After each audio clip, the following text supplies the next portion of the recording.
മിശിഹായി സ്തുതിയായിരിക്കട്ടെ. യേശുവെ സ്തുതി, യേശുവെ നന്ദി.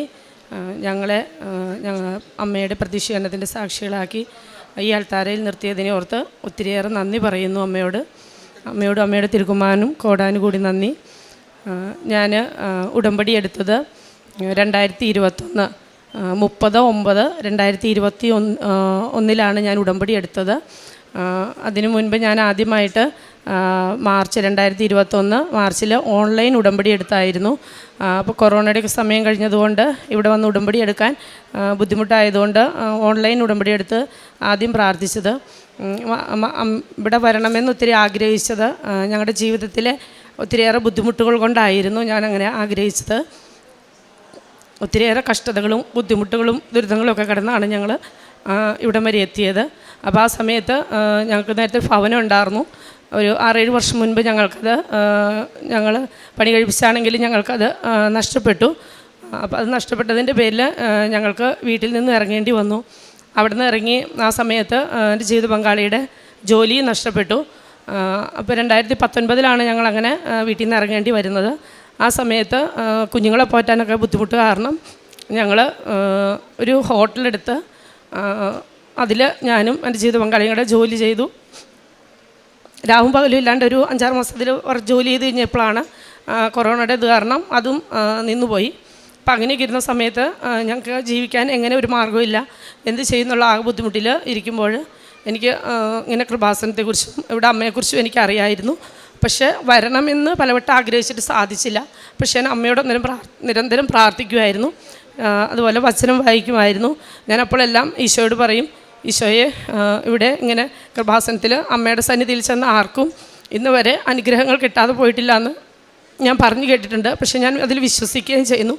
ഞങ്ങൾക്കും ഇവിടെ വന്ന് ഉടമ്പടി എടുക്കാനും ഇവിടുത്തെ സാക്ഷിയായി ദൈവത്തിൻ്റെ ഏറ്റവും വലിയ ഉയർന്ന സാക്ഷികളായി നിൽക്കാനും സാധിക്കണമെന്ന് ഞാൻ പ്രാർത്ഥിക്കുമായിരുന്നു.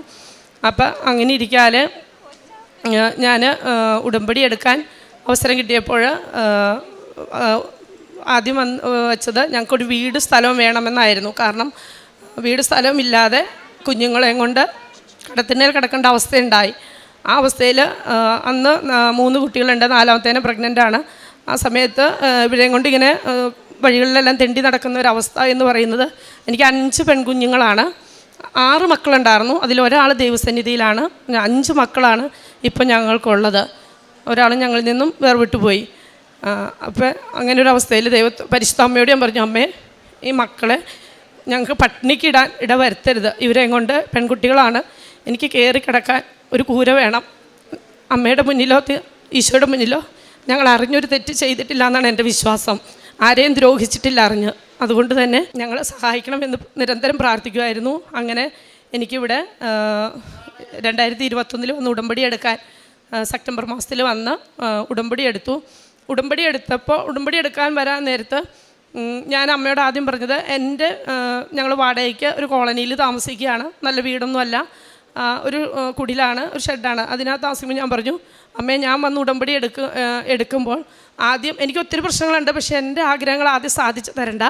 എന്നോട് ഒരു 3-4 കുട്ടികൾ അവരുടെ വിവാഹമൊക്കെ നടക്കാതെ പ്രായമൊക്കെ കഴിഞ്ഞിട്ട് വളരെ വിഷമിച്ച് നിൽക്കുന്ന അവസ്ഥയിൽ എന്നോട് കരഞ്ഞുകൊണ്ട് പറഞ്ഞു, ചേച്ചി അങ്ങനെ കല്യാണം നടക്കുന്നില്ല, ഭയങ്കര ബുദ്ധിമുട്ടാണെന്ന് പറഞ്ഞു. അപ്പോൾ ഞാൻ അമ്മയോട് പറഞ്ഞത്, അമ്മേ ഞാൻ ഇവിടെ വന്ന് ആദ്യമായിട്ട് ഉടമ്പടി എടുക്കാൻ വരുമ്പോൾ എൻ്റെ ആഗ്രഹങ്ങൾ സാധിച്ചു തരണ്ട ആദ്യം, പക്ഷേ അവരുടെ ആഗ്രഹങ്ങൾ ആദ്യം സാധിച്ച് തന്നുകൊണ്ട് ദൈവമഹത്വം ആദ്യം ഞങ്ങൾക്ക് വെളിപ്പെടുത്തി തരണമേ എന്ന് ഞാൻ പ്രാർത്ഥിച്ചു.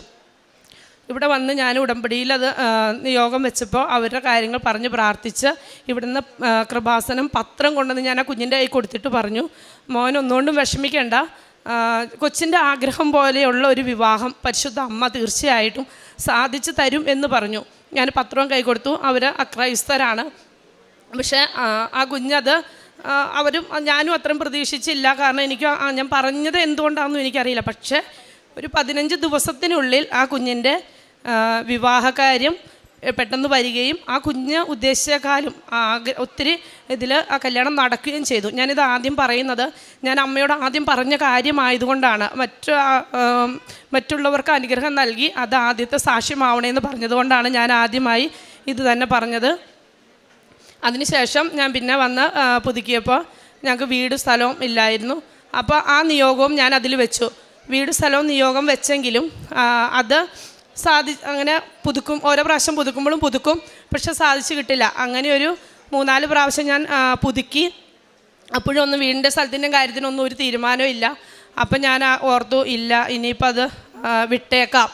എന്തായാലും ഈശോയുടെ മുന്നിൽ കൊടുത്തു, പരിശുദ്ധ അമ്മയുടെ കരങ്ങളിൽ ഏൽപ്പിച്ചു. അപ്പോൾ ഈശോ കണ്ടിട്ടുണ്ടാവും എനിക്ക് യോഗ്യമായ സമയമല്ലായിരിക്കാം, അതുകൊണ്ടായിരിക്കും എനിക്ക് കിട്ടാതെ പോകുന്നതെന്ന് ഞാൻ വിചാരിച്ചു.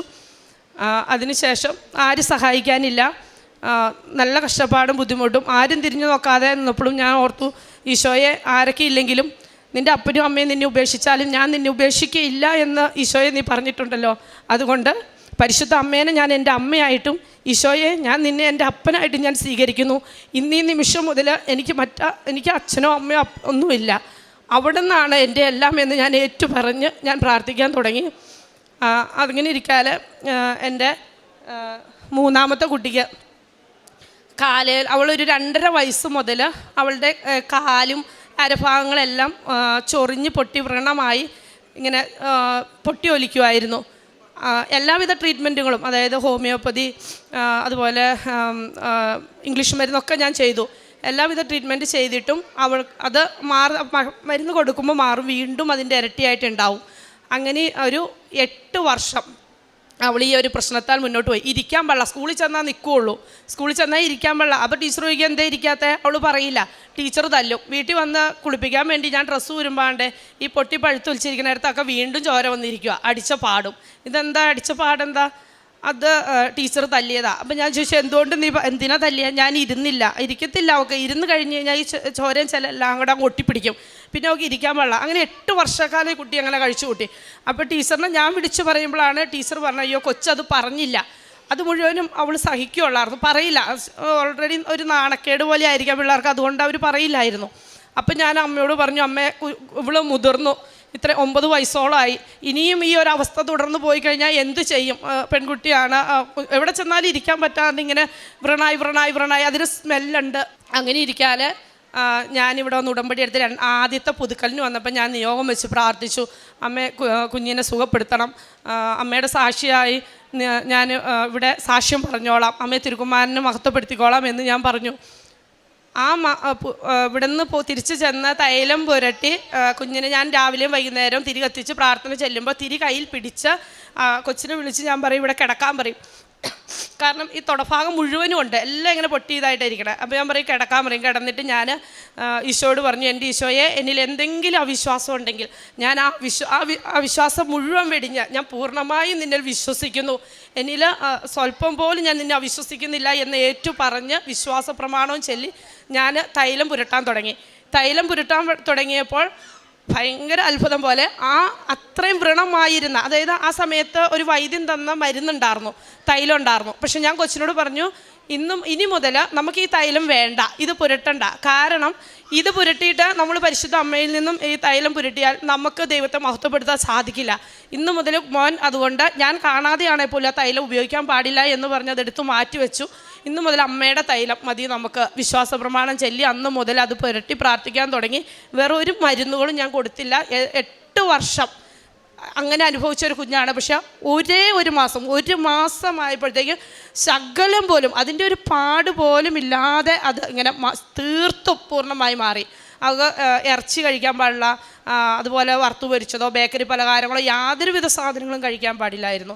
അതൊക്കെ കഴിച്ചു കഴിഞ്ഞാൽ ഇന്ന് കഴിച്ചാൽ നാളെ ആകുമ്പോഴത്തേക്കും വീണ്ടും അത് പൊട്ടി ഒലിക്കാൻ തുടങ്ങും. അങ്ങനെയായ കുഞ്ഞ് ഇപ്പം 3 വർഷക്കാലമായി ഞാൻ ഉടമ്പടി എടുത്ത ആദ്യത്തെ പുതുക്കലിന് വന്ന ആദ്യത്തെ ആ മാസം തന്നെ അത് മാറി. ഇന്നിപ്പോൾ ഈ 3 വർഷക്കാലമായി ഒരു ശകലം പോലും ഒരു പാടോ ഒന്നുമില്ല. ഇത്രയും നാളായിട്ട് ഒരു ഭക്ഷണം കഴിക്കുന്നതിനും കൊറിയർച്ചയെ കൊണ്ടുവന്ന് ഇപ്പോൾ അവിടെ ആവശ്യത്തിന് കഴിക്കും, ഒരു പ്രശ്നങ്ങളുമില്ല. പരിശുദ്ധ അമ്മ ഇടപെട്ട് അത് മാറ്റി തന്നതാണെന്ന് പൂർണ്ണമായി ഞാൻ വിശ്വസിക്കുന്നു. ഒത്തിരി നന്ദിയുണ്ട് അതിൽ. അതുപോലെ തന്നെ ഈ 4മത്തെ ഇവള് ജനിച്ചു കഴിഞ്ഞപ്പോൾ തൊട്ട് അവൾക്ക് ഭയങ്കര പേടിയായിരുന്നു. കാരണം അവൾ വയറ്റിലിട്ടുകൊണ്ടിരുന്ന സമയത്ത് എൻ്റെ മൂത്ത കുട്ടിക്ക് ഒരു കാല് പൊള്ളി ഒരു ഇതുണ്ടായി. അതിനെ തുടർന്ന് അവൾ വയറ്റിലിട്ട സമയത്ത് ഞാനൊന്ന് വീണു പേടിച്ചായിരുന്നു. അത് കഴിഞ്ഞ് ഈ കുഞ്ഞ് ജനിച്ചു കഴിഞ്ഞപ്പോൾ തൊട്ട് എങ്ങനെയാണെന്ന് വെച്ചാൽ എപ്പോഴും നൊലോളിയാണ്. നമുക്ക് ഒരു നേരത്തെ സ്വസ്ഥത തരില്ല. എനിക്ക് എന്ത് ചെയ്യണം എന്ന് എനിക്ക് അറിയാൻ പാടില്ല. ഞാൻ ഇങ്ങനെ വാവിട്ട് നിൽക്കാൻ ഒരു പണി എന്നെ കൊണ്ട് ചെയ്യിക്കില്ല. ഇവർക്ക് ഭക്ഷണം കൊടുക്കണമെങ്കിൽ പോലും എന്നെ കൊണ്ട് അത് ഉണ്ടാക്കിക്കില്ല. എൻ്റെ ഉടുപ്പേന്ന് വിടില്ല, നൊലോളി നിർത്തില്ല. എന്തിനാ കരയണേന്ന് ചോദിച്ചാൽ എനിക്ക് അറിയാൻ പാടില്ല. അപ്പം ഞാൻ ഓർക്കും ദൈവമേ ഇനി എന്ത് ചെയ്യും, ഒരു നിവൃത്തിയില്ല. ഞാൻ ചിലപ്പോൾ ഓർക്കും ദൈവമേ എന്ത് മക്കളെ തന്നത് ഇതുപോലെ കഷ്ടപ്പെടുത്താനാണോ എന്നൊക്കെ ഞാനും ചോദിച്ചിട്ടുണ്ട്. പക്ഷേ രാത്രിയിലും ഉറങ്ങില്ല. രാത്രിയിൽ അങ്ങ് കണ്ണ് മയങ്ങി വരുമ്പോൾ തന്നെ ഞെട്ടി ഉണർന്ന് ഭയങ്കരമായിട്ട് കരയുക, എങ്ങോട്ടൊക്കെയോ നോക്കുക, ഭയങ്കരമായിട്ട് ബഹളം ഉണ്ടാക്കുക, പേടിച്ച് പിന്നെ അലറുക, അങ്ങനെയുള്ള നൊലോളിയും ബഹളമായിരുന്നു. അങ്ങനെ ഒരു വയസ്സ് വരെ അങ്ങനെ തന്നെയായിരുന്നു. അപ്പം ഞാനിവിടെ വന്ന ഉടമ്പടി പുതുക്കിയ സമയത്ത് ഞാൻ പരിശുദ്ധ അമ്മയോട് പറഞ്ഞു, അമ്മേ കുഞ്ഞ് ഇത്രയും ചെറുതാണ്, ഇവരും ഇങ്ങനെ നൊലോളിയും ഒരു പ്രശ്നങ്ങളല്ല, 100,000 പ്രശ്നങ്ങൾ ഞങ്ങൾക്ക് ചുറ്റും കടന്ന പ്രശ്നങ്ങളാണ്. എല്ലാം കൂടി എങ്ങനെ തരണം ചെയ്യും, പറ്റുന്നില്ല അമ്മേ. കുഞ്ഞുങ്ങൾ കരയുമ്പോൾ നമുക്ക് ഉറക്കത്തിൽ അവർ ഞെട്ടിക്കൊണ്ടെന്ന് കരയുമ്പോൾ നമുക്ക് താങ്ങാൻ പറ്റുന്ന ഒരു കാര്യമല്ല. അപ്പം ഞാൻ എഴുന്നേറ്റിരുന്ന് വിശ്വാസ പ്രമാണം ചൊല്ലും. അപ്പോൾ കൊച്ചു പതുക്കി ഒന്ന് ഉറങ്ങും. അങ്ങനെയായിരുന്നു. അത് കഴിഞ്ഞ് ഞാൻ തൈലം പുരട്ടി ഇവിടെ ഉറങ്ങുന്നതിന് മുൻപും രാവിലെ എഴുന്നേൽക്കുമ്പോഴെല്ലാം ഞാൻ തൈലം എടുത്ത് പരിശുദ്ധ അമ്മയുടെ പ്രതീക്ഷീകരണ പ്രാർത്ഥനയും ചൊല്ലി ഞാൻ വിശ്വാസ പ്രമാണവും ചൊല്ലി പുരട്ടി കൊടുക്കാൻ തുടങ്ങി. പക്ഷെ അന്ന് മുതൽ ഈ കൊച്ച് അത്രയും നാളും കരഞ്ഞൊരു കുട്ടിയാണെന്നേ പറയില്ല. ആ രീതികളെല്ലാം മാറി. അവൾ വളരെ മിടുക്കിയായിട്ട് അവൾ രാത്രിയിലും സ്വസ്ഥമായിട്ട് കിടന്നുറങ്ങും. പകലാണെങ്കിലും നമ്മുടെ അടുത്ത് അങ്ങനെ ശല്യങ്ങളോ എല്ലാ കാര്യങ്ങൾക്കും നന്നായിട്ട് മാറ്റം വന്നല്ല മാറി. പിന്നെ അങ്ങനെയുള്ള പ്രശ്നങ്ങൾ കുഞ്ഞിൽ കാണാനുണ്ടായിട്ടേ ഇല്ല. അതുപോലെ തന്നെ രണ്ടാമത്തെ കുട്ടി ജെനി, അവൾക്ക് ഇതുപോലെ തന്നെ വയറുവേദനയായിരുന്നു. അവളുണ്ടായ ഒരു 5 മാസം മുതൽ അവൾക്ക് എപ്പോഴും വയറുവേദനയാണ്. സ്കൂളിൽ പഠിക്കുന്ന സമയത്തും എപ്പോഴും ടീച്ചേഴ്സ് വിളിക്കും, ജെനിക്ക് എപ്പോഴും വയറുവേദനയാണ്, അവിടെ നിന്ന് ചോറുണ്ണാൻ പാടില്ല. ഞാൻ വീട്ടിൽ നിന്ന് ചോറ് കൊടുത്തു വിട്ടാൽ 2 ദിവസം കുഴപ്പമില്ല, വീണ്ടും 3-ാം ദിവസം വയറുവേദന, എന്നും വയറുവേദനയാണെന്ന് പറഞ്ഞു ലോളി ഫുഡ് കഴിക്കില്ല. അപ്പോൾ അങ്ങനെ വന്നു കഴിഞ്ഞപ്പോൾ പല പ്രാവശ്യം ഞാൻ ഹോസ്പിറ്റലിൽ കൊണ്ടുപോയി സ്കാൻ ചെയ്തു. ചെല്ലുമ്പോൾ ഒക്കെ ഡോക്ടേഴ്സ് പറയും സ്കാൻ ചെയ്യാൻ പറയും, സ്കാൻ ചെയ്യിക്കും. സ്കാൻ ചെയ്ത് കഴിയുമ്പോൾ പറയും ഒരു കുഴപ്പമില്ല, കൊച്ചിന് സ്കാനിങ്ങിലൊന്നും കാണാനില്ല എന്ന് പറയും. അങ്ങനെയായി പല ഡോക്ടേഴ്സിനെ കാണിച്ചു, അവർ പറഞ്ഞു കുഴപ്പമില്ല എന്ന് പറഞ്ഞു. കൊച്ചു വീണ്ടും ഇതുപോലെ തന്നെ ഭയങ്കര നൊലോളിയും ബഹളവും, സ്കൂളിൽ പോവില്ല, വയറുവേദന. അതും അങ്ങനെ ആയി കഴിഞ്ഞ് കഴിഞ്ഞപ്പോഴും ഞാൻ വീണ്ടും പരിശുദ്ധ അമ്മയോട് മുന്നിൽ മാധ്യസ്ഥ യാചിച്ച് ഞാൻ ഇവിടെ നിന്ന് വെഞ്ചിരിച്ച് കൊണ്ടുപോയ ഉപ്പ് ഞാൻ അവളുടെ നാവിൽ തൊട്ട് കൊടുക്കാൻ തുടങ്ങി. പിന്നെ ഭക്ഷണത്തിലെല്ലാം ചേർക്കാൻ തുടങ്ങി. അതുപോലെ തന്നെ തൈലം ഞാൻ അവളുടെ വയറ്റിൽ പുരട്ടി പ്രാർത്ഥിക്കാൻ തുടങ്ങി, വിശ്വാസ പ്രമാണം ചൊല്ലി പ്രാർത്ഥിക്കാൻ തുടങ്ങി. ഇപ്പോൾ ഒരു 2.5 വർഷത്തോളമായി അവൾക്ക് അങ്ങനെ വയറുവേദനയുടെ പ്രശ്നമില്ല. ഈ പറയണ അങ്ങനെയുള്ള ബുദ്ധിമുട്ടുകളോ ഒന്നും ഇന്ന് വരെ, അതിന് ശേഷം 2 വർഷത്തോളമായിട്ട് ഇന്ന് വരെ അങ്ങനെ ഒരു പ്രശ്നങ്ങളും അവൾ പറഞ്ഞിട്ടുമില്ല.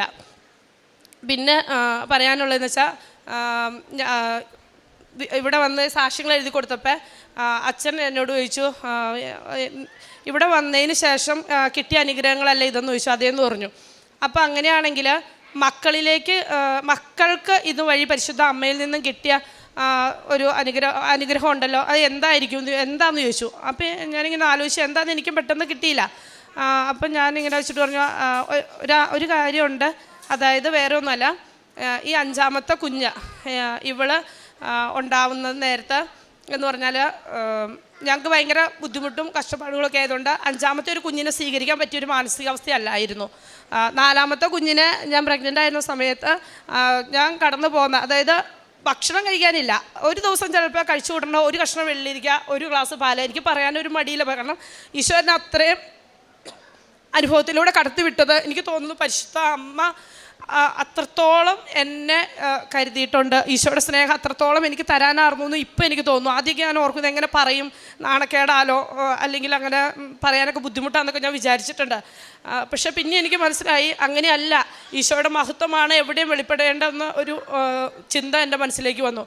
അപ്പോൾ ഞാൻ അങ്ങനെ പട്ടിണി ഇരുന്ന ഒരവസ്ഥ ചിന്തിച്ചു കഴിഞ്ഞാൽ 5ാമത്തെ കുഞ്ഞിനെ എനിക്ക് സ്വീകരിക്കാൻ ഭയമായിരുന്നു. കാരണം എൻ്റെ ആരോഗ്യ പ്രശ്നം, പലവിധ രോഗങ്ങൾ കടന്നു വന്നു എനിക്ക്. അപ്പോൾ 4ാമത്തെ കുഞ്ഞിൻ്റെ ഡെലിവറി സമയത്ത് കുറേ പ്രോബ്ലംസായി. അപ്പോൾ എന്നോട് പറഞ്ഞു ഇനി കുഞ്ഞുങ്ങൾ വേണ്ട എന്ന് ഡോക്ടേഴ്സ് പറഞ്ഞു. കാരണം ശരീരം ഒരിക്കലും ആരോഗ്യം അതിന് അനുവദിക്കുന്നതല്ല, ഒത്തിരി വീക്കാന്ന് പറഞ്ഞു. പക്ഷേ എന്തോ അത് നിർത്തിയില്ല. പക്ഷെ 5ാമത്തെ കുഞ്ഞുണ്ടായപ്പോൾ ഞാൻ ഒന്ന് അന്താളിച്ചു അതറിഞ്ഞപ്പോൾ. കാരണം അതിനെ സ്വീകരിക്കാൻ പറ്റിയൊരു മാനസികാവസ്ഥ അല്ലായിരുന്നു സത്യത്തിൽ ഞങ്ങൾക്ക്. കാരണം ഹസ്ബൻഡിന് ജോലിയുടെ പ്രശ്നമുണ്ട്. ഒരാൾ പണിതിട്ട് ഞങ്ങളുടെ ഈ കുടുംബം മുഴുവൻ കഴിഞ്ഞു പോകുക എന്ന് പറഞ്ഞാൽ അത് ചിന്തിക്കാവുന്ന ഒരു കാര്യമല്ല. അതുപോലെ അതിന് ഇരട്ടി കടബാധ്യതകളുണ്ട്. ഞങ്ങൾ ആദ്യം ഒരു ഭവനം പണിതതിൻ്റെ കടബാധ്യതകൾ മുഴുവൻ ഞങ്ങളുടെ തലയിലായിരുന്നു. അതെല്ലാം ഏറ്റുകൊണ്ടാണ് ഞങ്ങൾ അവിടെ നിന്ന് ഇറങ്ങി പോരേണ്ടി വന്നത്. അന്ന് ഇറങ്ങിപ്പോന്നപ്പോൾ എൻ്റെ ജീവിത പങ്കാളി ചോദിച്ചു, മക്കളെ എന്താ ചെയ്യേണ്ടത്, നമുക്ക് വീട് മാതാപിതാക്കൾക്ക് കൊടുത്തേക്കണോ അതെയോ എന്താ ചെയ്യേണ്ടതെന്ന് ചോദിച്ചു. അപ്പോൾ ഞങ്ങൾ പറഞ്ഞു നമുക്ക് കൊടുത്തേക്കാം, കുഴപ്പമില്ല എന്ന് പറഞ്ഞു. അന്ന് എൻ്റെ ജീവിത പങ്കാളി ചെയ്ത ഒരു കാര്യം എന്ന് പറഞ്ഞാൽ മക്കളുടെ എല്ലാവരുടെയും കയ്യിൽ ഓരോ ബൈബിൾ വാങ്ങിക്കൊണ്ട് കൊടുത്തു. ഞാനും പ്രതീക്ഷിച്ചില്ല. പക്ഷെ മക്കളുടെ എല്ലാവരുടെയും കയ്യിൽ ഓരോ ബൈബിൾ വാങ്ങിക്കൊണ്ട് കൊടുത്തിട്ട് പറഞ്ഞു, അപ്പായി സമ്പാദിച്ചത് വീടൊക്കെ ഉണ്ടാക്കിയത് മക്കൾക്ക് വേണ്ടിയിട്ടായിരുന്നു, പക്ഷെ അത് നഷ്ടപ്പെട്ടു പോവുകയാണ്. അത് നഷ്ടപ്പെട്ടു. അപ്പായിക്ക് ഇനി മക്കൾക്ക് തരാനുള്ള ഏറ്റവും വലിയ സമ്പാദ്യം എന്ന് പറയുന്നത് ഇതാണ്, നിങ്ങളിത് സൂക്ഷിച്ചോളാൻ പറഞ്ഞാണ് എല്ലാ മക്കളുടെ കയ്യിലും ഓരോ ബൈബിൾ വാങ്ങിക്കൊടുക്കുന്നത്. എന്നിട്ടാണ് ഞങ്ങൾ ആ കുടുംബത്തിൽ നിന്നും ഇറങ്ങിപ്പോകുന്നതും. പക്ഷെ അതിനുശേഷമാണ് ഞങ്ങൾ കൂടുതൽ ദൈവകൃപ, ഞങ്ങൾക്ക് കഷ്ടതകൾ തന്നെങ്കിലും കൂടുതൽ ദൈവകൃപ തന്നിട്ടുള്ളൂ. പലരും ഞങ്ങളിൽ നിന്ന് അകന്നുപോയി, പലരും ഞങ്ങൾ അകറ്റി നിർത്തി, ഒത്തിരി ഒറ്റപ്പെടുത്തലുകൾ കുറ്റപ്പെടുത്തലുകൾ ഒത്തിരി അനുഭവിക്കേണ്ടി വന്നു. പക്ഷെ അവിടെയെല്ലാം തെറ്റ് ചെയ്യാത്തത്രയും കാലം ദൈവം നമ്മളെ ഉയർത്തുമെന്നുള്ള ഒരു സത്യം, ആ ഒരു വിശ്വാസം മനസ്സിലുണ്ടായിരുന്നു. അത് ദൈവം സത്യമാണെന്ന് തെളിയിക്കുകയും ചെയ്തു. ഈ കുഞ്ഞിനെ അതുപോലെ തന്നെ ഉദരത്തിലുണ്ടായപ്പോൾ ഞങ്ങൾ ചിന്തിച്ചു എന്ത് ചെയ്യണം, ഞങ്ങൾക്ക് അറിയാൻ പാടില്ല ഇനി എന്ത് ചെയ്യണം. ആ ഒരു സമയത്താണ് ഞങ്ങൾക്ക് തോന്നി, ഞാൻ പ്രാർത്ഥിച്ചു, ഈശോയെ എന്ത് ചെയ്യണം എന്ന് പ്രാർത്ഥിച്ച സമയത്ത് എനിക്ക് വചനം കിട്ടി, മനുഷ്യൻ പദ്ധതികൾ വിഭാവനം ചെയ്യും, അന്തിമ തീരുമാനം കർത്താവിൻ്റെ അത്രയെന്ന്. ഈശോ എന്നോട്, ഞാൻ ബൈബിൾ എടുത്ത് വായിച്ചപ്പോൾ എനിക്ക് കിട്ടിയ വചനമാണ്. അന്ന് ഞങ്ങൾ തീരുമാനിച്ചു ഈ കുഞ്ഞിനെ കൂടി ദൈവം ഞങ്ങൾക്ക് തന്നതാണ്, എന്ത് പട്ടിണിയാണെങ്കിലും അതിനെ പോറ്റാനുള്ള കൃപ കൂടി കർത്താവ് തരുമെന്ന് വിചാരിച്ച് ഞങ്ങളതിനെ സ്വീകരിച്ചു.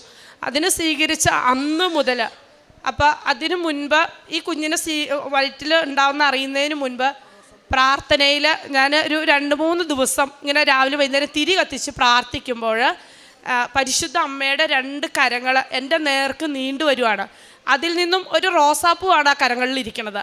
ആ റോസാപ്പൂ എൻ്റെ നേർക്ക് നീട്ടുന്നുണ്ട്. പക്ഷെ ഞാൻ 2-3 ദിവസം കാണുമ്പോൾ എനിക്ക് തോന്നിയതായിരിക്കാം, പ്രാർത്ഥിക്കുമ്പോൾ ചിലപ്പോൾ നമ്മളിങ്ങനെ പ്രാർത്ഥിക്കുമ്പോൾ തോന്നുന്നതായിരിക്കും എന്നൊക്കെ വിചാരിച്ചു. ഞാൻ ആ റോസാപ്പൂ വാങ്ങാൻ മടിച്ചു. 2-3 ദിവസം കണ്ടപ്പോൾ പറഞ്ഞിട്ട് എന്താ വീണ്ടും ഇങ്ങനെ കാണണേ.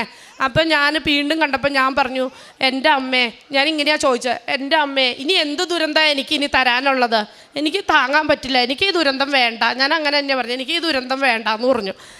അപ്പം അങ്ങനെ പറഞ്ഞു കഴിഞ്ഞപ്പോൾ പരിശുദ്ധ അമ്മ ചിരിച്ചുകൊണ്ട് അപ്പൂ എൻ്റെ കരങ്ങളിലേക്ക് വീണ്ടും നീട്ടുക.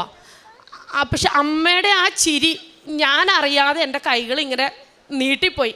എൻ്റെ പ്രാർത്ഥനാ മുറിയിൽ എൻ്റെ അമ്മയുടെ നേർക്ക് ഞാൻ അറിഞ്ഞല്ല, എൻ്റെ കൈ അറിയാതെ നീണ്ടുപോയി. ആ പൂവ് എൻ്റെ കയ്യിലേക്ക് റോസാപ്പൂ ഇട്ട് തരികയും ചെയ്തു. അത് ആ ഒരു സമയത്താണ് പെട്ടെന്ന് തന്നെ ഈ വീട്ടിൽ കുറേ പ്രശ്നങ്ങളായി. കാരണം 4ാമത്തവളുടെ മേത്ത് പാല് വീണ് പൊള്ളിയിട്ട് ഈ ഒരു സൈഡ് മുഴുവൻ അങ്ങ് വെന്തിതായിപ്പോയി. അത് കഴിഞ്ഞ് ഒരാളുടെ കാലൊടിഞ്ഞു, ഒരാൾക്കാണെങ്കിൽ പനി വന്നിട്ട് കൗണ്ട് കുറഞ്ഞു പോയിട്ട് എന്ത് ചെയ്താൽ കൂടില്ല. എനിക്കാണെങ്കിൽ ഭയങ്കര ശ്വാസം മുട്ടും പ്രശ്നം, ചേട്ടനാണെങ്കിൽ പണിയില്ല, എല്ലാ പ്രശ്നവും കൂടെ ആയി കഴിഞ്ഞ സമയത്താണ്, അങ്ങനെ ഇരിക്കുമ്പോഴാണ് ഈ കുഞ്ഞ് ഉദരത്തിലുണ്ടെന്നും അറിയുന്നത്. അപ്പം ആ സമയത്ത് ഞാൻ അന്നേരം തോന്നുന്നില്ല അമ്മ തന്ന ഒരു സമ്മാനമാണ് ഇത് എന്നൊന്നും വിചാരിച്ചല്ല ഞങ്ങളിരുന്നത്. പക്ഷെ പിന്നീട് പതിയെ മനസ്സിലായി, ഓരോ കാര്യങ്ങളിലും ഈ കുഞ്ഞിൻ്റെ ഓരോ കാര്യങ്ങളിലും എൻ്റെ ജീവിത പങ്കാളിനെ 1 രൂപയ്ക്ക് വേണ്ടി ബുദ്ധിമുട്ടിച്ചില്ല. ഞാൻ അറിയും കേൾക്കില്ലാത്ത വ്യക്തികൾ വരെ എന്നെ സഹായിച്ചിട്ടുണ്ട്. പക്ഷേ ഇപ്പോഴും എനിക്കത് അറിയില്ല. പക്ഷെ അത് ഞാൻ വിശ്വസിക്കുന്നു, പരിശുദ്ധ അമ്മ തന്നെയാണ് തൻ്റെ ദിവ്യകുമാരൻ്റെ മഹത്വത്തിന് വേണ്ടി ഓരോ കാര്യങ്ങൾ എനിക്ക് ചെയ്തു തന്നതെന്ന്. കുഞ്ഞിൻ്റെ പേര് ജർമേൻ റോസ് ജിജോ എന്നാണ്. ഞാൻ റോസ് എന്ന് പേരിട്ടത് എനിക്ക് പിന്നീട് എൻ്റെ മനസ്സിൽ തോന്നി, പിന്നീടാണ് എനിക്കത് ബോധ്യപ്പെടുന്നത്, ഈ കുഞ്ഞിനെ അമ്മ തന്ന ആ റോസാപ്പൂവായിരുന്നു ഈ കുഞ്ഞെന്ന്. അപ്പോൾ എൻ്റെ മൂത്ത കുട്ടിയുണ്ട്, അവളിപ്പോൾ +2 അവൾ വന്നിട്ടില്ല. അവൾ എന്നോട് പറഞ്ഞു, അമ്മയുടെ കയ്യിൽ റോസാപ്പൂ അല്ലേ തന്നേ, എന്നാൽ അമ്മ വിഷമിക്കേണ്ട, പെൺകുഞ്ഞ് തന്നെ അമ്മയെന്ന് പറഞ്ഞു. മൂത്തവൾ എന്നോട് പറഞ്ഞത് പെൺകുട്ടി തന്നെ അമ്മയെന്ന് പറഞ്ഞു. അപ്പോൾ ഞാൻ പറഞ്ഞു കുഴപ്പമില്ല, പെൺകുട്ടിയാണേലും കുഴപ്പമില്ല, ദൈവം തന്നല്ലേ, അപ്പോൾ അതിന് പോറ്റാനുള്ള മാർഗവും ദൈവം തരുമെന്ന് പറഞ്ഞു. പക്ഷെ ഇവള് ജനിച്ചതിന് ശേഷമാണ് ഞങ്ങൾക്ക്, അതായത് ഈ ഉടമ്പടി എടുത്ത് ഇപ്പം ഇത് 4-ാം വർഷമാണ്. ഈ കുഞ്ഞ് ഉദരത്തിലുണ്ടായതിനു ശേഷമാണ് ഞങ്ങൾക്കൊരു, ഞാൻ പറഞ്ഞു വീട് സ്ഥലമില്ല എന്ന് പറഞ്ഞല്ലോ, ഞാൻ അതിലേക്ക് വന്ന കുഞ്ഞ് ഉദരത്തിലായതിനു ശേഷമാണ് ഞങ്ങൾക്കൊരു സ്ഥലത്തിൻ്റെ കാര്യം വന്നത്. 1 രൂപ പോലും ഞങ്ങളുടെ കയ്യിലില്ല, കടവും ബാധ്യതയും മാത്രമേ ഞങ്ങൾക്കുള്ളൂ. അത് വാങ്ങാനൊന്നും യോഗ്യരും അല്ല, അതിനുള്ള കഴിവും ഞങ്ങൾക്കില്ല. പക്ഷേ ആ സ്ഥലം വാങ്ങുകയും ഈ കുട്ടിയുടെ 1 വയസ്സായ അന്ന് അവിടെ ആ സ്ഥലത്ത് ഞങ്ങൾക്ക് പെരയ്ക്ക് തറയിടുകയും ചെയ്തു. അപ്പം ഞാൻ ഈ സ്ഥലം കിട്ടിയപ്പോൾ ഈ സ്ഥലത്ത് ഇവിടുന്ന് തിരി ഞാൻ കൊണ്ടുപോയി കത്തിച്ച് പ്രാർത്ഥിക്കുമായിരുന്നു. അതുപോലെ ഹാനാവെള്ളം തളിച്ച് വിശ്വാസ പ്രമാണം ചൊല്ലി പ്രാർത്ഥിക്കും. കാരണം അതിനകത്ത് പിന്നെ ഒരു ഭവനം വരണമല്ലോ, എങ്ങനെ വരും എന്ത് വരുമെന്ന് എനിക്കറിയില്ല. പക്ഷേ ഈ ഭവനം കിട്ടുന്നതിന് മുൻപും ഇതുപോലെ തന്നെ പ്രാർത്ഥിക്കുമ്പോൾ എനിക്ക് കാണാം പരിശുദ്ധ അമ്മയുടെ കരങ്ങളിൽ, ഒരു കരങ്ങളിൽ കുറേ സമ്പത്ത്, കുറേ സ്വർണ്ണം, ഒരു കരങ്ങളിൽ ഒരു ഭവനം, 2 കരങ്ങൾ എൻ്റെ നേർക്ക് നീണ്ടുവരിക. അങ്ങനെ കണ്ടു കഴിഞ്ഞപ്പോൾ ഞാൻ സത്യം പറഞ്ഞു കഴിഞ്ഞാൽ വേറെ ഒന്നും ആലോചിച്ചില്ല, ഞാൻ ആ ഭവനം ചാടി മേടിച്ചു. എനിക്ക് സമ്പത്തിലേക്ക് എനിക്ക് തോന്നിയില്ല, എനിക്ക് ഭവനമായിരുന്നു മനസ്സിലായി, അതുകൊണ്ട് എനിക്ക് ചാടി ഭവനം മേടിച്ചു. പക്ഷെ ഞാൻ എന്നിട്ട് ചേട്ടയോട് പറഞ്ഞു, ചേട്ടി ശരിയോ തെറ്റോ എന്നൊന്നും എനിക്കറിയില്ല, പക്ഷെ ഉറപ്പായിട്ടും നമുക്കൊരു ഭവനം കിട്ടും. അപ്പോഴും ഈ സ്ഥലത്തിൻ്റെ കാര്യം ഒന്നും വന്നിട്ടില്ല, ഒരു എന്താ പറയണ യാതൊരു സ്വപ്നത്തിൽ പോലും ഉള്ളൊരു കാര്യമല്ല. പക്ഷേ ഞാൻ പറഞ്ഞു ഉറപ്പായിട്ടൊരു ഭവനം കിട്ടും, എവിടെ നിന്ന് കിട്ടും എങ്ങനെ കിട്ടും ഇതൊന്നും എനിക്കറിയില്ല, പക്ഷേ ഒരു സ്ഥലവും കിട്ടും ഭവനവും കിട്ടും എന്ന് ഉറപ്പാന്ന് പറഞ്ഞു. പക്ഷെ അപ്പോഴും ചേട്ടി ഒന്ന് ചിരിച്ചു എൻ്റെ നേരമൊക്കെ, കാരണം ഈ എങ്ങനെ കിട്ടാൻ ഒരു മാർഗ്ഗം ഇല്ലാത്തവരത് എവിടെ നിന്ന് കിട്ടാനാന്നോർത്ത് ഒന്ന് ചിരിച്ചു. പക്ഷേ ദൈവകൃപ എന്ന് പറയുന്നത് നമ്മളാരും കാണുന്നത് അല്ല എന്നുള്ളത് ദൈവം തന്നെ നമ്മളെ വീണ്ടും വീണ്ടും കാണിച്ചു തന്നു. ഞങ്ങൾക്ക് അങ്ങനെ ഈ കുട്ടിക്ക് 1 വയസ്സായ അന്ന് ഞങ്ങൾ പെരയ്ക്ക് തറയിട്ടു.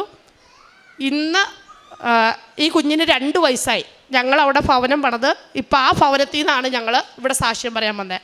ഇന്ന് ഈ 10-ാം തീയതി ഇന്നാണ് അവൾക്ക് 2 വയസ്സായ ദിവസമാണ്. ഇന്ന് അതുപോലെ മറ്റൊരു പ്രത്യേകത, ഞങ്ങൾ കല്ലൂർക്കാട് ഇടവക്കാരാണ്. അവിടെ പരിശുദ്ധ ദൈവമാതാവിൻ്റെ ഗ്രോട്ടോ തിരുനാളാണ്. മാതാവിൻ്റെ ഗ്രോട്ടോ എല്ലാ വർഷവും ഫെബ്രുവരി 10-ാം തീയതിയാണ് പരിശുദ്ധ ദൈവമാതാവിൻ്റെ ഗ്രോട്ടോ തിരുനാൾ. അന്ന് തന്നെയാണ് ഇവളുടെ ജനനവും. ആ ഒരു ദിവസം കണക്കാക്കി തന്നെ ഇന്നും ഇത് പ്രതീക്ഷിക്കാണ്ടാണ് ഞങ്ങളിപ്പോൾ ഇന്ന് വന്നത്. ഞാൻ കുറച്ച് താമസിച്ചപ്പോൾ സാക്ഷ്യം പറയാൻ വന്നതൊക്കെയാണ്, പുതുക്കാൻ വന്നതും. പക്ഷേ മിനിങ്ങാന്ന് ശനിയാഴ്ചയാണ് എൻ്റെ ജീവിതകാലം, തിങ്കളാഴ്ച എനിക്ക് സൗകര്യമൊക്കെ നമുക്ക് അന്ന് കൃപാസനത്തിൽ പോകാം, പുതുക്കാനുണ്ടല്ലോ എന്ന് പറഞ്ഞു. പക്ഷേ ഇവിടെ വന്നപ്പോഴാണ് ഇങ്ങനെയുള്ള ചിന്തകളൊക്കെ വന്നത്. ഓ ദൈവമേ അമ്മേ, ഇന്നാണല്ലോ കുഞ്ഞ് ജനിച്ചിന്ന് 2 വർഷമായി, ഇന്ന് തന്നെ സാക്ഷ്യം പറയാൻ ഞങ്ങൾക്ക് ഒരു ഭവനം കിട്ടാനും. അപ്പം ഞാനോർത്തത് കിട്ടില്ല എന്ന് പറഞ്ഞിരുന്ന കാര്യം, പക്ഷെ അതിലേക്ക് ഒത്തിരി കൃപയോടെ ഞങ്ങളെ ദൈവം ഇവിടം വരെ കൊണ്ടെത്തിച്ചു. പരിശുദ്ധ ദൈവമാതാവിനും ഈശോയ്ക്കും കോടാനുകോടി നന്ദി. കാരുണ്യ പ്രവർത്തികൾ ഞാൻ പത്രം വാങ്ങി, ഞാൻ ആദ്യമൊക്കെ പത്രം വാങ്ങി കൊടുക്കുമ്പോൾ എനിക്കൊരു മടിയുണ്ടായിരുന്നു. കാരണം പലരും അങ്ങനെ നമ്മളെ പുച്ഛത്തോടു കൂടിയൊക്കെയാണ് നോക്കുകയുള്ളൂ ഇതെന്താന്നുള്ള രീതി. അപ്പോൾ എനിക്കൊരു മടിയായിരുന്നു എങ്ങനെയാണ് കൊണ്ടു കൊടുക്കണേ എന്നൊക്കെ ആദ്യം മടിച്ചാണ് കൊടുത്തുകൊണ്ടിരുന്നത്. പക്ഷെ പിന്നെ എനിക്ക് തോന്നി ഞാൻ അങ്ങനെ കൊടുക്കുമ്പോൾ നമ്മൾ ദൈവത്തെ അല്ലേ കുറച്ച് കാണുന്നതെന്നൊരു ചിന്ത ഇങ്ങനെ മനസ്സിൽ ഭയങ്കരമായിട്ട് അലട്ടാൻ തുടങ്ങി.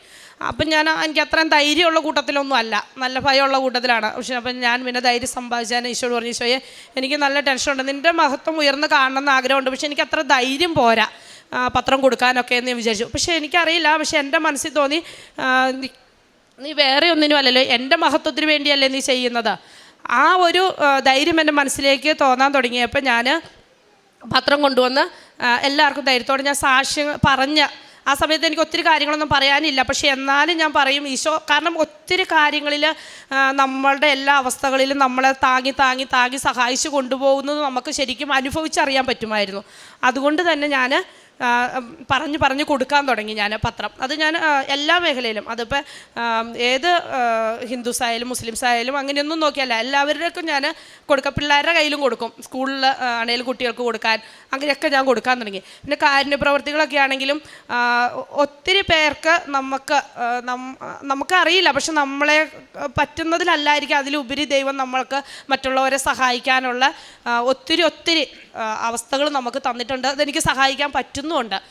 അതുപോലെ തന്നെ ദൈവവചനം വായിക്കാനും, അത് പറഞ്ഞപ്പോൾ ഒരു കാര്യം, ദൈവവചനം വായിക്കാൻ ഞാൻ വീടൊക്കെ കിട്ടുന്നതിന് മുമ്പ് ഞാൻ ഇതുപോലെ എല്ലാ ദിവസവും ഞാൻ വചനം വായിക്കാറുണ്ട്.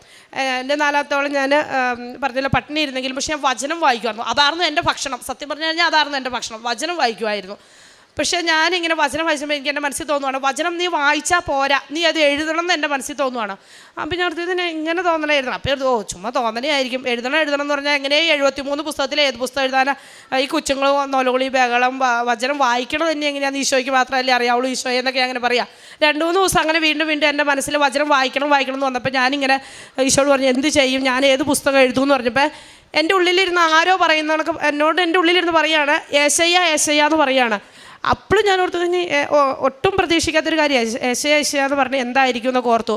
പക്ഷേ വീണ്ടും എൻ്റെ മനസ്സിൽ അത് വരാൻ തുടങ്ങിയപ്പോൾ ഞാൻ ബൈബിൾ എടുത്ത് ഈശോയുടെ അടുത്ത് നിന്ന് ഞാൻ പറഞ്ഞു, എൻ്റെ ഈശോയെ, ഞാൻ ഈ പുസ്തകം ഈ ബൈബിൾ തുറക്കുമ്പോൾ എനിക്ക് ഏത് അധ്യായമാണോ എഴുതാൻ കിട്ടുന്നത് അത് നീ എന്നോട് എഴുതാൻ പറഞ്ഞതായി ഞാൻ കണ്ട് ഞാൻ ആ പുസ്തകം ഞാൻ എഴുതുമെന്ന് പറയും. അപ്പം ഞാൻ ഈ വീടിനെ സമർപ്പിച്ചാണ് പ്രാർത്ഥിക്കുന്നത്.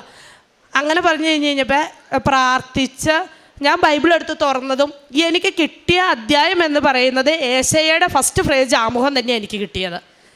അതെനിക്ക് ഭയങ്കര ഷോക്കായിപ്പോയി. കാരണം ആ പുസ്തകം ബൈബിൾ തുറന്ന വഴി ആ അധ്യായം എൻ്റെ മനസ്സിൽ വന്ന ഏശയ്യയുടെ പുസ്തകം തന്നെ എഴുതാൻ തന്നെ എനിക്ക് കിട്ടുക എന്ന് പറഞ്ഞത് അതെനിക്ക് കുറച്ച് നേരത്തെ ഭയങ്കര ഷോക്കായിപ്പോയി. അതിനുശേഷം ഞാൻ എഴുതാൻ തുടങ്ങി. വചനം എഴുതാൻ തുടങ്ങി.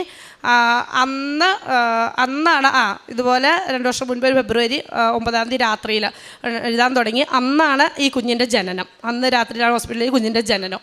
അന്ന് തൊട്ട് ആ വചനം എഴുതാൻ തുടങ്ങി. 66 അധ്യായം എഴുതി പൂർത്തീകരിച്ച ആ സമയത്ത് ഈ പെരയുടെ പണിയും പൂർത്തീകരിച്ച് ഞങ്ങൾക്ക് കയറി താമസിക്കാൻ പറ്റി. അപ്പോൾ അതുകൊണ്ട് വചനം വായിക്കുകയും എഴുതുകയും എത്രത്തോളം നമുക്ക് ചെയ്യാമോ അത്രത്തോളം കൃപ ദൈവം നമ്മൾക്ക് തരികയേ ഉള്ളൂ എന്ന ബോധ്യം കൂടി പരിശുദ്ധ അമ്മ വീണ്ടും ഞങ്ങൾക്ക് തന്നു. അപ്പോൾ കൂടുതൽ ഞങ്ങളെ ദൈവകൃപയിൽ ആശ്രയിച്ച് നിർത്തിയതിൽ ഒത്തിരി നന്ദി. അതുപോലെ എൻ്റെ കൈക്ക് ഈ കുഞ്ഞുണ്ടായി കഴിഞ്ഞപ്പോൾ ഈ കൈക്ക് ഹോസ്പിറ്റലിൽ വെച്ചിട്ട് സിസ്റ്റേഴ്സ് ഒരു ഇഞ്ചക്ഷൻ എടുത്തതാണ്. അപ്പോൾ ഇഞ്ചക്ഷൻ എടുത്തു കഴിഞ്ഞപ്പോൾ അന്ന് അസഹനീയമായ വേദനയായിരുന്നു. അപ്പോൾ ഞാനത് ഒരു ഇഞ്ചക്ഷൻ എടുത്ത് ഇത്ര വേദന എടുക്കുമെന്ന് ഓർത്തു. ആ അപ്പോൾ ഞാനൊരു 2 ദിവസം കഴിയുമ്പോൾ മാറുമായിരിക്കും എന്ന് ഓർത്തു. പക്ഷേ വീട്ടിൽ വന്നു ഓരോ ദിവസം ചെല്ലും തോറും ആ വേദന കൂടുന്നതല്ലാണ്ട് കുറയുന്നില്ല. പിന്നെ എനിക്ക് ഈ കൈക്ക് കൊച്ചിനെ പോലും എനിക്ക് എടുക്കത്തില്ല. കൊച്ചിനെ കൈ എടുക്കുമ്പോൾ എൻ്റെ കൈ വെട്ടി കൊച്ച് താഴത്തേക്ക് പോവുക. അങ്ങനെ വേദന കൂടി വന്നപ്പോൾ ഞാൻ ഹോസ്പിറ്റലിൽ ചെന്നു. സർജനെയൊക്കെ കാണിച്ചു. അവരൊക്കെ കുറേ മരുന്ന് തന്നു. അതുപോലെ സ്കാൻ ചെയ്യുകയൊക്കെ ചെയ്തു. അതൊക്കെ ചെയ്താൽ കുഴപ്പമില്ല, മാർക്കുകൾ പറഞ്ഞ് പല പ്രാവശ്യം മരുന്ന് വാങ്ങിയതല്ലാതെ എൻ്റെ കൈയുടെ വേദന മാറിയില്ല. അതിനുശേഷം ഒരു 9 മാസത്തോളം അങ്ങനെ ഞാൻ ആ വേദന കടിച്ച് പിടിച്ച കണ്ണുനീര് വരും, അത്ര വേദനയാണ്. ഞാനത് സഹിച്ച് പിടിച്ച വീട്ടിലെ സർവ്വകാര്യം ചെയ്യുന്ന കൊച്ചിനെ നോക്കണം. പക്ഷെ ഒരു 9 മാസത്തോളമൊക്കെ കഴിഞ്ഞപ്പോൾ എനിക്കങ്ങനെ ഞാൻ ഈശോയുടെ അടുത്ത് പ്രാർത്ഥിച്ചപ്പോൾ പറഞ്ഞു, എൻ്റെ ഈശോ എനിക്ക് ഇനി ഇത് താങ്ങാൻ പറ്റില്ല. ഞാൻ ഇത്ര നാൾ ഞാനിത് കൊണ്ടാടുന്നു. ഞാൻ എങ്ങനെ കുഞ്ഞുങ്ങളെ പോറ്റും? ഇവർക്ക് ആരുമില്ല, ഒരു ഭക്ഷണം ഉണ്ടാക്കി കൊടുക്കണേ വേറെ ആരുമില്ല. ഞാൻ എങ്ങനെ ഇവരുടെ കാര്യങ്ങൾ നോക്കും? എൻ്റെ ഈ കൈയുടെ വേദന എനിക്ക് അസഹനീയമാണ്. പരിശുദ്ധ അമ്മ പറയണം, തിരുക്കുമാരനോട് പറയണം, എൻ്റെ കൈ സുഖപ്പെടുത്തി തരാൻ പറയണം, അല്ലാതെ ഞാൻ എന്താ ചെയ്യുക എന്ന് പറഞ്ഞ് ഞാൻ പ്രാർത്ഥിച്ച് ഞാൻ വേഗം അവിടെ നിന്ന് തൈലം എടുത്തിട്ട് ഞാനിങ്ങനെ കയ്യിൽ കുരിശ് വരച്ചോണ്ട് ആ വേദനയുള്ള ഈ ക്രിസ്തി എല്ലിൻ്റെ ഭാഗത്ത് കുരിശ് വരച്ചോണ്ട് വിശ്വാസ പ്രമാണം ചെല്ലാൻ തുടങ്ങി.